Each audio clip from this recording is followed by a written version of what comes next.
You ask Tiger to solve. This deals with linear equations with one unknown. The final result is d equals 3 over 2. Let's solve it step by step.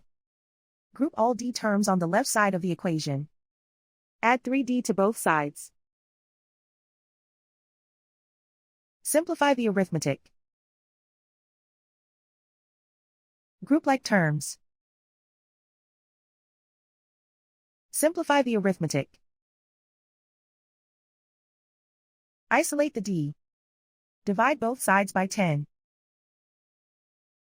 Simplify the fraction. Find the greatest common factor of the numerator and denominator.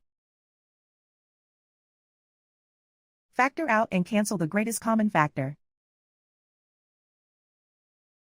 And so the final result is d equals 3 over 2.